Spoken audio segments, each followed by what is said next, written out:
Allez, autre exposition, ça s'appelle In Kingdom, c'est chez Vincent Sator. Vincent Sator, bonjour. Bonjour. De la galerie Sator. Alors là, ce sont les images mentales de l'artiste Truc Anne.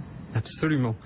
L'idée, si vous voulez, c'est qu'on a, pour cette exposition, on a conçu une installation qui est très très spécifique en ayant peint la galerie avec les murs noirs. Pourquoi? Parce que l'idée, tout simplement, c'est si vous fermez les yeux, vous êtes plongé dans un monde intérieur et tout à coup des images apparaissent de manière extrêmement spontanée, c'est-à-dire inconsciente. Donc on a voulu recréer cet environnement dans la galerie et aller à l'encontre de ce qu'on voit de manière plus classique en galerie, des choses moins chaotiques. Normalement on passe un coup de blanc, vous avez passé un coup de noir. Et plusieurs couches, ça a même été assez compliqué, je vous le cacherai pas. Mais l'idée, comme vous le voyez sur les images, c'était vraiment d'avoir une profusion extraordinaire de dessins. Il y en a à peu près 150, 180, avec des techniques, vous voyez, extrêmement différentes. C'est-à-dire un vocabulaire plastique qui peut aller de choses très expressionnistes, de choses beaucoup plus réalistes, mais quelque chose d'extrêmement foisonnant. Et tout ça, c'est le même artiste, pardon. Absolument, c'est le même artiste, et avec cette force sidérante qui est que tout a été réalisé à peu près entre 6 et 8 mois.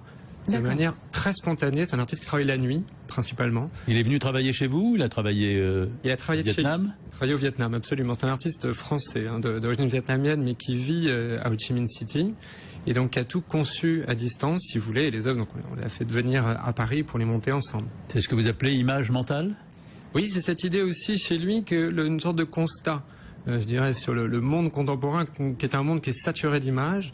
Le problème n'est pas tant que le monde soit saturé d'images, mais le fait que les images perdent une sorte de force sur le regard, si vous voulez. Donc pour lui, il y avait cette idée de réactiver un regard sur l'image, donc une force, si vous voulez, l'image, passant par une perception mentale.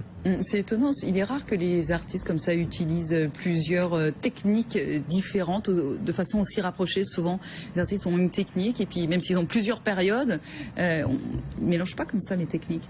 Je crois que c'est une de ses forces, précisément. Enfin, c'est cette capacité à passer d'une technique à l'autre de manière extrêmement libre. Et c'est ça qui le caractérise aussi. C'est-à-dire que, à nouveau, il cherche, si vous voulez, se saisit d'image.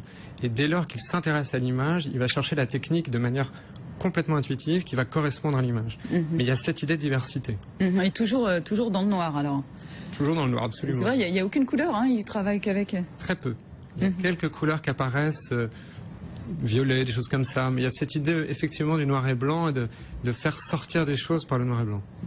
Voilà, tout cela dans la galerie de Vincent Sator dans le passage des Gravilliers. Il y a de l'art brut dans le passage des Gravilliers. Vous avez accueilli une troisième galerie qui s'est installée également? Oui, Under Construction Gallery qui a ouvert il y a très peu de temps. Voilà, petit passage dans le Marais à découvrir, c'est dans les promenades du week-end.